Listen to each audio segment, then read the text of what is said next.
오늘 우리에게 주시는 말씀은 고린도전서 13장 1절에서 13절의 말씀입니다. 고린도전서 13장 1절에서 13절의 말씀 제가 봉독해 올리겠습니다. 내가 사람의 방언과 천사의 말을 하더라도 사랑이 없으면 소리나는 놋새와 울리는 꽹과리에 지나지 않습니다. 내가 예언하는 능력을 가졌고 온갖 신비한 것과 모든 지식을 이해하고 산을 옮길 만한 믿음을 가졌다 하더라도 사랑이 없으면 아무것도 아닙니다. 내가 가지고 있는 모든 것을 가난한 사람들에게 나눠주고 또 내 몸을 불사르게 내어준다고 해도 사랑이 없으면 그것이 나에게 아무 유익이 되지 않습니다. 사랑은 오래 참고 친절하며 질투하지 않고 자랑하지 않으며 잘난 체 하지 않습니다. 사랑은 버릇없이 행동하지 않고 이기적이거나 성내지 않으며 악한 것을 생각하지 않습니다. 사랑은 불의를 기뻐하지 않고 진리와 함께 기뻐합니다. 사랑은 모든 것을 참으며 모든 것을 믿으며 모든 것을 바라고 모든 것을 견딥니다. 사랑은 결코 없어지지 않습니다. 그러나 예언도 없어지고 방언도 그치고 지식도 사라질 것입니다. 우리가 부분적으로 알고 부분적으로 예언하지만 완전한 것이 올 때에는 부분적인 것이 없어질 것입니다. 내가 어렸을 때에는 어린아이처럼 말하고 생각하고 판단하였으나 어른이 되어서는 어렸을 때의 일을 버렸습니다. 우리가 지금은 거울을 보는 것 같이 희미하게 보지만 그때에는 얼굴과 얼굴을 맞대고 볼 것이며 지금은 내가 부분적으로 알지만 그때에는 하나님이 나를 아신 것처럼 내가 완전하게 알게 될 것입니다. 그러므로 믿음, 희망, 사랑 이 세 가지는 항상 남아있을 것이며 그 중에 제일 큰 것은 사랑입니다. 아멘. 그러나 본문은 고린도전서의 전체적인 흐름에서 볼 때에 사랑이 무엇인가 그것에 대해서 설명하는 것에 목적을 두고 있지 않다는 것을 우리는 알 수가 있습니다. 바울이 여기서 사랑을 말하는 이유는 고린도 교회가 겪고 있는 많은 문제들에 대한 답이 오직 이 사랑에 있다고 믿고 있기 때문입니다. 특히 오늘 본문이 은사에 대한 사도 바울의 설명 중간에 자리하고 있기 때문에 그로 인해서 많은 논란의 대상이 되기도 한 부분이 바로 이 고린도전서 13장입니다. 왜냐하면 고린도전서 13장을 빼면 오히려 12장과 14장의 은사에 대한 바울의 설명이 더 자연스럽게 이어지기 때문입니다. 그렇다면 바울은 왜 굳이 이 사랑에 대한 노래를 이 12장과 14장 사이에 배치하고 있는 것일까요? 우리는 바울이 어떤 의도를 가지고서 이 고린도전서 13장에 사랑의 창가라는 것을 쓰고 있는가? 그 의도를 따라가 볼 필요가 있습니다. 바울은 고린도 교회가 가지고 있는 여러 가지 문제들에 대해서 마음 아파하면서 편지를 통해 조언을 아끼지 않는 그런 모습을 보여줍니다. 가장 큰 고린도 교회의 문제, 그것은 성도들이 서로 분열되고 나눠져 있다라는 점입니다. 이 분열이라는 문제로 인해서 하나님께서 고린도 교회 성도들에게 주신 은사까지도 성령님의 선물까지도 잘못 오용되는 상황에 놓이게 된 것이 이 고린도 교회가 겪고 있는 문제였습니다. 문제가 더 큰 문제를 낳고 있는 모습입니다. 바울은 다른 사람의 유익을 위해서 나를 내려놓는 것이 참된 그리스도인의 모습이라고 계속해서 고린도 교회 성도들에게 이야기해 줍니다. 주님을 향한 온전한 헌신은 결국 다른 사람을 향한 헌신, 그러한 모습으로 나타나더라라는 것이 자신의 경험으로부터 자신의 삶을 빗대어서 이 고린도 성도들에게 이야기하고 있습니다. 그리고 무엇보다 중요한 것은 자신의 이 모든 행동의 이유가 다름 아닌 그리스도의 십자가의 사랑 때문이라고 바울은 증언하고 있는 것입니다. 은사라는 것은 겉으로 드러나게 됩니다. 은사를 가진 성도가 다른 은사가 없는 성도들보다 더 거룩해 보입니다. 하나님의 사랑과 관심을 그 한 사람이 독차지하고 있는 것처럼 보이기도 합니다. 사람의 눈으로 보면 직관적으로 그렇게 느낄 수가 있는 것입니다. 그러나 성경은 말합니다. 은사는 더 섬기라고, 교회의 덕을 위해서 사용하라고 주님께서 주신 것이다 라고 말입니다. 하나님을 아는 지식이 부재하고 은사를 주시는 하나님의 의도를 알지 못하며 성령의 은혜 안에 하나 되지 못하면 사단은 틈탑니다. 사단은 틈타서 공동체 안에 서로 비교하게 하고 시험에 빠지게 만듭니다. 바울은 은사를 경험하고 많은 은사를 소유한 사람이었습니다. 하나님의 기적을 경험하며 그렇게 살았던 사람이기도 합니다. 그런 바울이 은사를 가장 높은 곳에 놓고 은사를 찬양하는 것이 아니라 사랑을 노래하는 것입니다. 이 모든 은사의 중심에는 그리스도의 십자가의 사랑이 있다라는 것을 이 사랑에 대한 노래, 이 사랑에 대한 찬가를 통해서 그 사랑의 비밀을 풀어내고 있는 것입니다. 오늘 보면 1절에서 3절의 말씀을 우리 한번 같이 읽겠습니다. 시작. 내가 사람의 방언과 천사의 말을 하더라도 사랑이 없으면 소리나는 놋새와 울리는 꽹과리에 지나지 않습니다. 내가 예언하는 능력을 가졌고 온갖 신비한 것과 모든 지식을 이해하고 산을 옮길 만한 믿음을 가졌다 하더라도 사랑이 없으면 아무것도 아닙니다. 내가 가지고 있는 모든 것을 가난한 사람들에게 나눠주고 또 내 몸을 불사르게 내어준다고 해도 사랑이 없으면 그것이 나에게 아무 유익이 되지 않습니다. 사람의 방언과 천사의 말이라는 것이 등장합니다. 사람의 방언과 천사의 말입니다. 이것은 방언이 두 가지가 있다라는 의미입니다. 하나는 사도행전 2장에서 각 나라의 방언, 영어로는 디알렉트라고 합니다. 각 나라의 방언으로 그리스도의 십자가의 죽으심과 부활에 대해서 말한 것입니다. 예수님의 제자들이 한 번도 배우지 않았던 각 나라의 언어로 십자가의 복음을 선포하게 하신 것이 성령이 임하신 날 일어난 방언의 역사였습니다. 그래서 예루살렘에 모였던 수많은 디아스포라 유대인들이 예수 그리스도의 구원의 역사를 그들의 언어로 듣게 되었고 주님께로 돌아오는 놀라운 성령의 역사가 일어났던 것입니다. 또 하나는 우리가 알 수 없는 소리로 성령께 사로잡혀서 하는 방언 기도입니다. 본문에서 천사의 말이라고 바울이 표현하고 있습니다. 방언은 영적인 비밀을 말하는 것입니다. 고린도전서 14장 2절 말씀입니다. 방언을 말하는 자는 사람에게 하지 아니하고 하나님께 하나니 이는 알아듣는 자가 없고 영으로 비밀을 말함이라.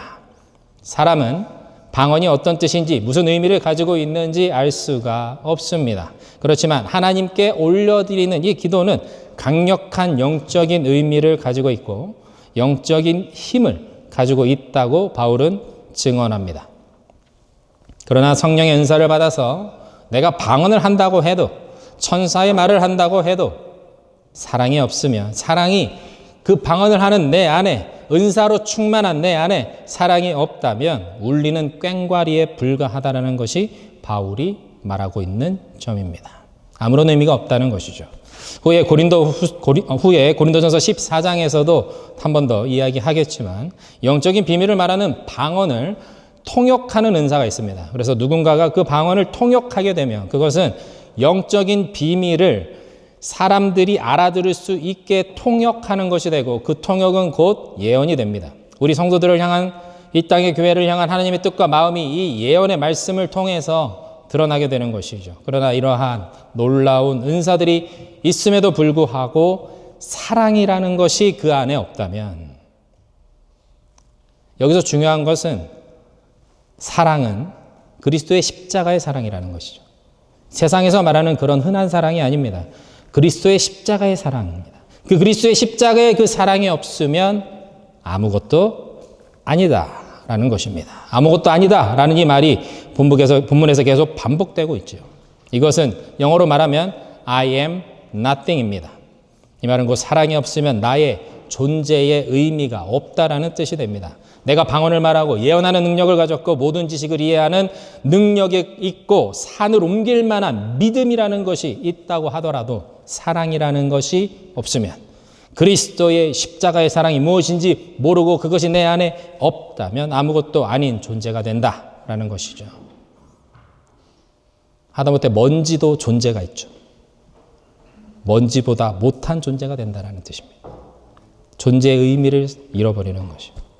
바울에게 사랑이 없다라는 것은 생명이 없다라는 것입니다. 생명의 주인 되신 하나님께 인정받지 못하는 그런 인생이 된다는 뜻이죠. 교회를 섬기고 영혼을 섬기라고 하나님께서 우리에게 은사를 주셨습니다. 성령의 은사를 주셨습니다. 재정을 부어주셨습니다. 지혜를 주셨습니다. 힘을 주셨습니다. 그러나 내가 가진 은사, 내가 가진 것에 집중할 뿐, 그것을 자랑할 뿐, 그 은사를 나를 드러내기 위해서 사용할 뿐, 교회를 위해서, 영혼을 위해서 사용하지 않는 것은 주님 앞에 결코 인정받는 삶이 되지 못한다라는 말씀입니다. 존재의 의미를 잃어버린다라는 뜻이죠. 안타깝게도 이 시대의 모습이 그러하지 않은가라는 생각이 들었습니다. 교회가 너무 멋있어졌습니다. 목사가, 예수 믿는 성도들이 너무 세련되어졌습니다. 너무 똑똑해졌습니다. 그래서 교회의 본질을 잃어버리고 있습니다. 당신은 사랑받기 위해 태어난 사람이라는 찬양이 있지요. 어떤 목사님께서는 이 찬양이 사람들에게 잘못된 사랑에 대한 인식을 가지게 한다라고 해서 부르지 않는다고 농담 반, 진담 반으로 하셨던 말씀이 기억납니다. 모든 사람은 나를 알아주고 나를 이해해주고 누군가 나를 더 사랑해주기를 원합니다. 모두가 자신이 원하는 방식대로 사랑받기를 원하는 시대입니다.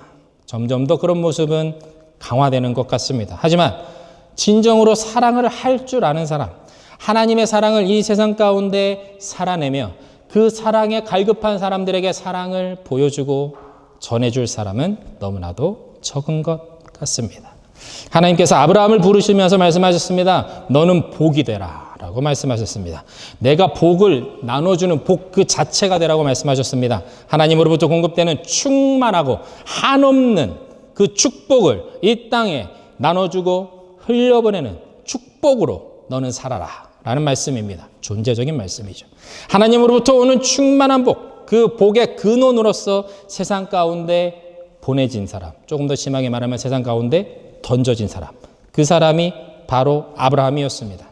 그리고 하나님의 그 한량없는 사랑으로 우리 가운데 오셔서 십자가와 부활로 우리에게 사랑이 되어주신 예수님이 오셨습니다. 그 예수 그리스도를 따라서 그 예수님과 하나됨으로 이 세상에는 없는 십자가의 사랑을 살아내는 자들로 부르심을 받은 것이 여기 있는 우리 한 사람 한 사람입니다. 요한일서 4장 8절에서 9절의 말씀입니다. 사랑하지 아니하는 자는 하나님을 알지 못하나니 이는 하나님은 사랑이심이라. 하나님의 사랑이 우리에게 이렇게 나타난 바 되었으니 하나님이 자기의 독생자를 세상에 보내심은 그로 말미암아 우리를 살리려 하심이라. 하나님이 사랑이시기에 이 세상에 없는 것은 사랑입니다.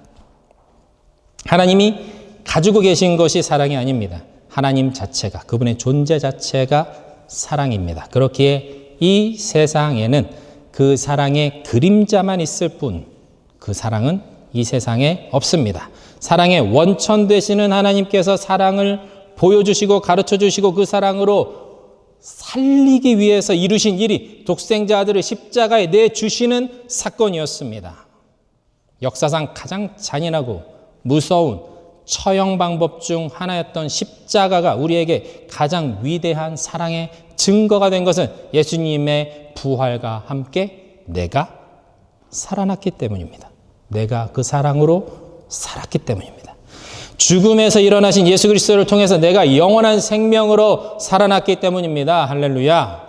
그리고 내가 직접 그 사랑을 맛보고 경험하고 그 사랑으로 내가 이전과는 다른 거듭난 다시 태어난 삶을 살아가고 있기 때문입니다. 이 사랑을 배운 사람들, 이 사랑을 소유한 사람들, 그 사람들은 어떻게 살아야 할까요? 그것이 본문 4절에서 7절 말씀에 나타나 있습니다. 우리 함께 읽겠습니다. 시작. 사랑은 오래 참고 친절하며 질투하지 않고 자랑하지 않으며 잘난 체하지 않습니다. 사랑은 버릇 없이 행동하지 않고 이기적이거나 성내지 않으며 악한 것을 생각하지 않습니다. 사랑은 불의를 기뻐하지 않고 진리와 함께 기뻐합니다. 사랑은 모든 것을 참으며 모든 것을 믿으며 모든 것을 바라고 모든 것을 견딥니다. 사랑의 구체적인 특징들이 열거되고 있습니다. 그런데 사랑이 무엇인지에 대해서 설명하면서 바울이 이 사랑이 어떻게 행동하는가 말하고 있습니다. 사랑에 대해서 이야기하면서 가장 먼저 등장하는 것은 오래 참는 것입니다. 오랫동안, 아주 긴 시간 동안 내가 옳지 않다고 생각하는 것, 불합리하다고 여기는 것, 불편하다고 생각하는 것, 그러한 것들을 참는 것입니다. 사랑하기 때문에. 사랑한다면 참아줘야 합니다. 한국말에 참는데도 한계가 있다라는 말이 있습니다.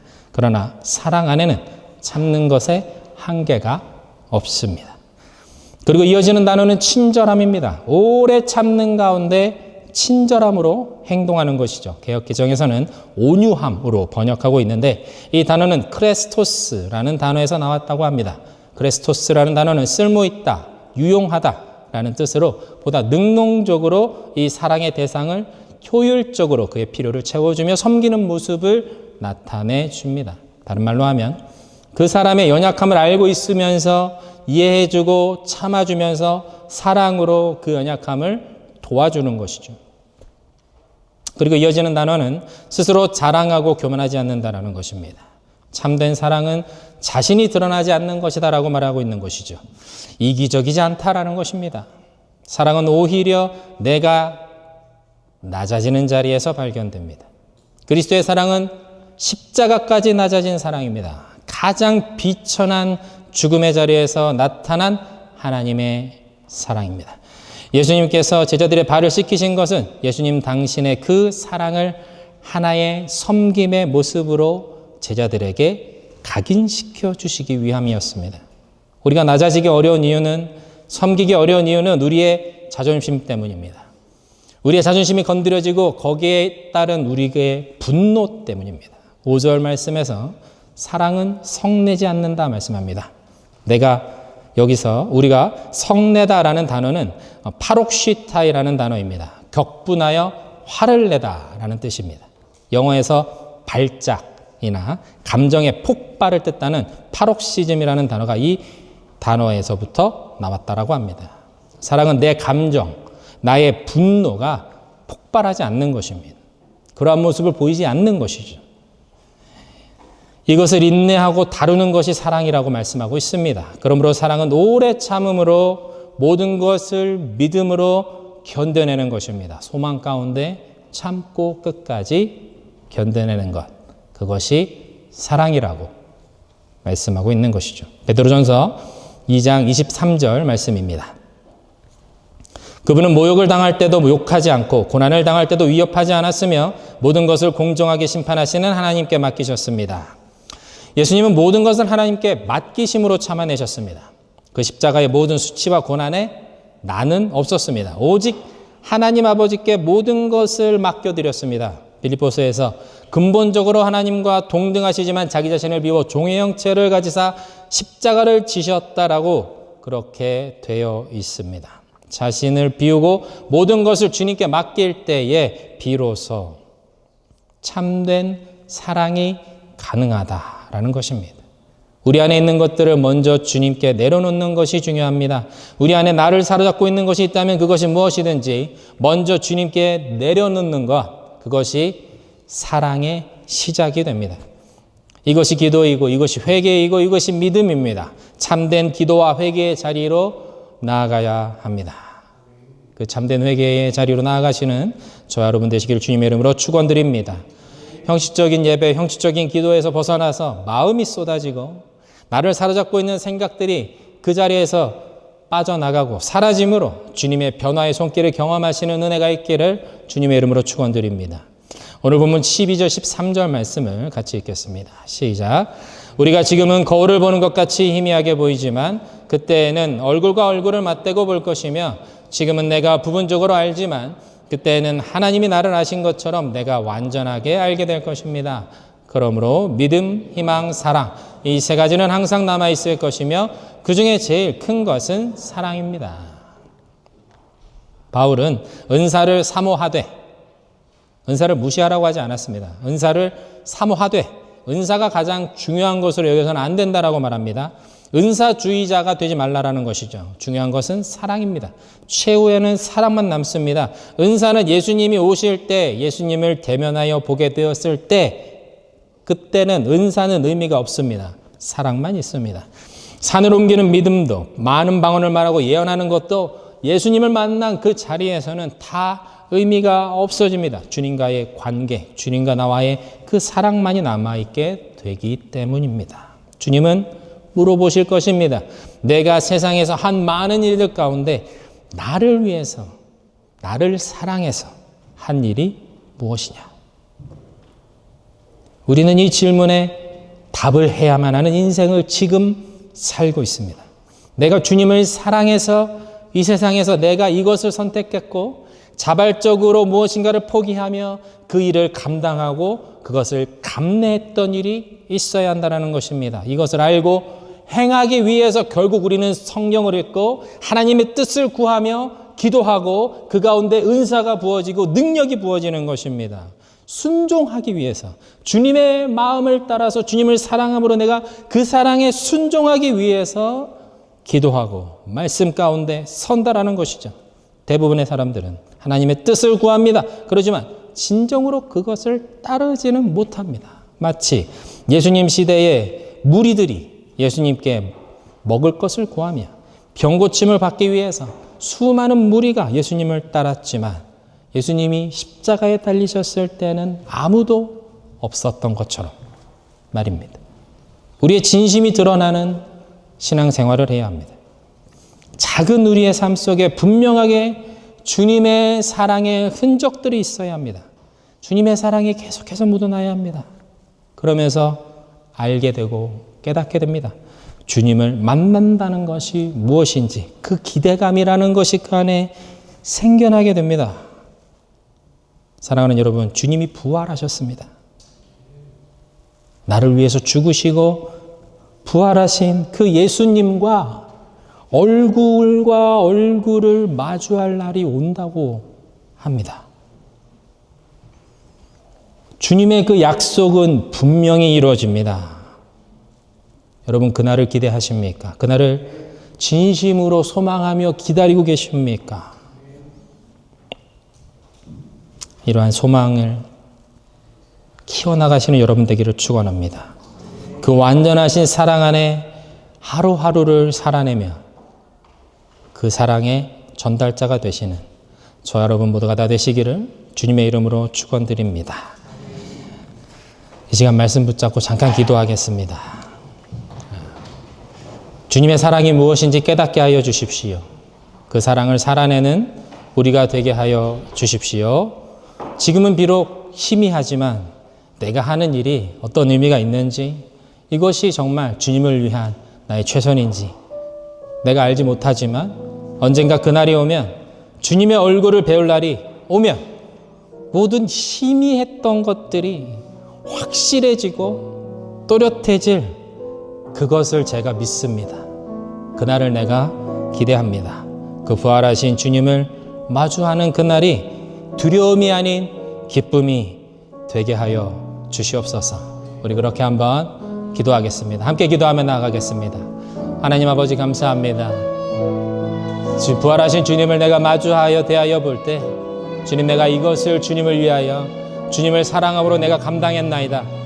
내가 하지 못하는 일이지만, 내가 너무 어려웠지만 내가 이것을 감당했습니다. 내가 주님을 사랑함으로 내가 그렇게 했나이다. 주님, 그것이 나의 예배였고 그것이 내가 주님 앞에 드려진 나의 산제사였습니다 라고 고백하며 나가기를 원합니다. 주님, 역사해 주십시오. 주님, 우리에게 기쁨을 허락해 주십시오. 주님이 우리의 소망이 되어 주십시오. 그 사랑으로 우리 가운데 임하여 주시고 그 사랑으로 역사하여 주십시오. 사랑의 전달자로, 사랑을 전하는 자들로 우리 각 사람을 세워 주시옵소서.